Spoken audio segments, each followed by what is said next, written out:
আমি কোথাও আটকে নাই, তাই সবার জন্যে গাই। আমি ছাড়ি না কারোর দাবি, আমি সবার কথা ভাবি। ফারজানা ওয়াহিদ সায়ানের আমি মুসলমানের মেয়ে গানের এই দুটো লাইন আজকের রাজনীতিতে সত্যিই খুব প্রাসঙ্গিক। কিন্তু বর্তমান রাজনীতির মঞ্চ কি সত্যি এই ভেদাভেদহীন ভাবনার জায়গা দিতে পেরেছে, নাকি ভারতের রাজনীতিতে বহুল প্রচলিত সেই পুরানো প্রবাদকেই আঁকড়ে ধরে রেখেছে? ভয় হলো রাজনীতিকদের সবচেয়ে বড় মূলধন। গত কয়েক দশক ধরে বাংলায় কি এক অদৃশ্য ভয়ের জুজু দেখিয়েই একটা বিরাট সম্প্রদায়কে এক জায়গায় আটকে রাখা হয়েছিল। ভোট এলেই মাথায় ফেজ টুপি, ইফতার পার্টি আর অনুদানের রাজনীতি, যেন এই বিশাল সমাজের স্বপ্ন আর আকাঙ্ক্ষা শুধু এটুকুর মধ্যেই সীমাবদ্ধ। ভাই এটা মডেল না, খাতা। আর কত ফটোগ্রাফি করবি? চুপ কর, সামনে মাধ্যমিক, নোট জোগাড় করে পড়তে হবে। কবে পড়বি ভাই? গ্যালারি তো নোটের লাইব্রেরি আর স্টোরেজে পিডিএফ এর ছড়াছড়ি। ধুর, কোনটা পড়বো কোনটা ছাড়বো কিছুই তো বুঝতে পারছি না। আরে তাহলে মৌলিক লাইব্রেরির বই পড়। ওদের সম্রাট এক্সক্লুসিভ সাজেশন বইগুলোতে পাবি সমস্ত গুরুত্বপূর্ণ এমসিকিউ, এসএকিউ ও বড় প্রশ্ন একেবারে উত্তর সহ। কমন পাবো তো? টপারদের জিজ্ঞেস কর।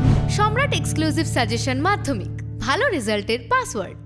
নমস্কার, আমি ঋষিতা। স্পষ্ট কথায় কষ্ট কি এর নতুন একটা এপিসোডে আপনাদের স্বাগত। আজকের তরুণ সংখ্যালঘু সমাজ আর রাজনৈতিক নেতাদের ছুড়ে দেওয়া ভয়ের ন্যারেটিভ বা তোষণের রাজনীতি গ্রহণ করতে রাজি নয়। ইফতার পার্টির রাজনীতি থেকে বেরিয়ে তাদের নজর এখন কর্মসংস্থান, শিক্ষা আর স্বাস্থ্যের দিকে। কেন বদলাচ্ছে তাদের মনস্তত্ত্ব? কিভাবে তারা ভোট ব্যাংক থেকে উত্তীর্ণ হয়ে প্রকৃত নাগরিক হয়ে ওঠার লড়াই লড়ছেন? ইতিহাসের পাতায় একটু পিছিয়ে যাওয়া যাক। বামফ্রন্টের যুগ থেকে শুরু করে বর্তমান সময় রাজনৈতিক দলগুলোর চরিত্র ও রং বদলেছে, কিন্তু সংখ্যালঘুদের জন্য তৈরি করা ন্যারেটিভ কি বদলেছে? প্রশাসন ও রাজনৈতিক দলগুলো বছরের পর বছর ধরে একটা অদৃশ্য আতঙ্কের বলয় তৈরি করে রেখেছে। আমরা না থাকলে তোমাদের অস্তিত্ব বিপন্ন, এই একটা ভয় দেখিয়েই একটা গোটা সমাজকে একটা নির্দিষ্ট ছাতার নিচে আটকে রাখা হয়েছিল। কিন্তু রক্ষাকর্তার সাজার এই খেলায় সবচেয়ে বড় ক্ষতি কার হয়েছে? যখনই রাজনীতি কোনো একটা নির্দিষ্ট গোষ্ঠীকে বিশেষ তোষণপ্রাপ্ত হিসাবে তুলে ধরে, তখন উল্টো দিকের সমাজে তৈরি হয় মেরুকরণ, যার খেসারত দিতে হয় প্রত্যন্ত গ্রামের সাধারণ মানুষকে, যাদের রাজনীতির এই বিষাক্ত চালচিত্রের সাথে কোনো সম্পর্কই নেই। তাই কথা ওঠা স্বাভাবিক, বিগত কয়েক দশকে বাস্তবে কতটুকু বদল এসেছে। সাচার কমিটির রিপোর্ট বহু আগেই একটা কড়া সত্য সামনে এনেছিল। আর্থসামাজিক সূচকে এই রাজ্যের সংখ্যালঘুদের একটা বড় অংশের অবস্থা অত্যন্ত করুণ।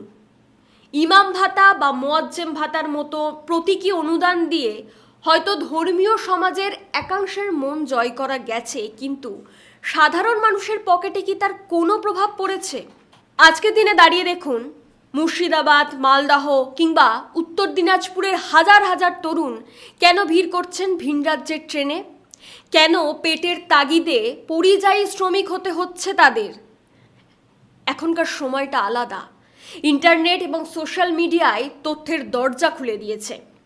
আজকের সংখ্যালঘু তরুণ আর 10টা সাধারণ যুবকের মতোই স্বপ্ন দেখে। তাদের হাতে স্মার্টফোন আছে, চোখে উচ্চশিক্ষার স্বপ্ন আছে। তারা আর নেতাদের মুখে বানানো শায়রি শুনে হাততালি দেন না। তারা জানতে চায়, আমার এলাকায় ভালো হাসপাতাল নেই কেন?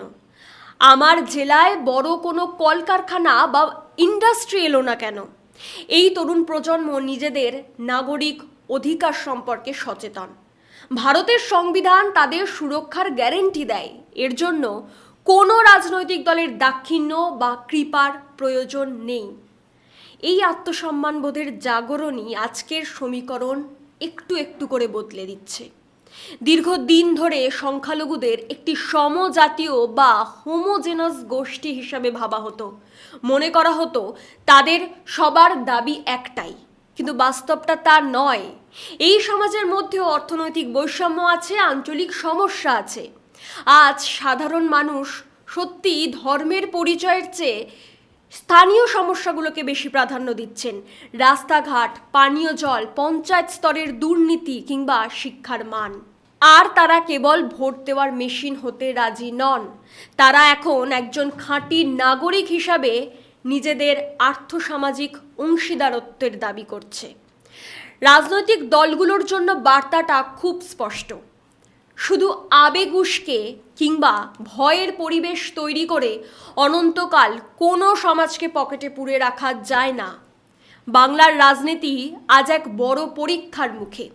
বাংলায় যে দলই ক্ষমতায় থাকুক না কেন, তাদের ধর্মীয় আবেগের ঊর্ধ্বে উঠে আসল উন্নয়ন, শিক্ষা, স্বাস্থ্য ও কর্মসংস্থানের ব্লু প্রিন্ট সামনে রাখতে হবে। কারণ বাংলার সংখ্যালঘু সমাজ আজ ভয়ের খাঁচা ভেঙে বেরিয়ে এসে নিজেদের অধিকারের পথ বেছে নিচ্ছে। আপনাদের কি মনে হয়, রাজনীতির এই পুরানো কৌশল কি এবার সত্যি ব্যর্থ হবে? কমেন্ট করে অবশ্যই আপনাদের মতামত জানান। ধন্যবাদ।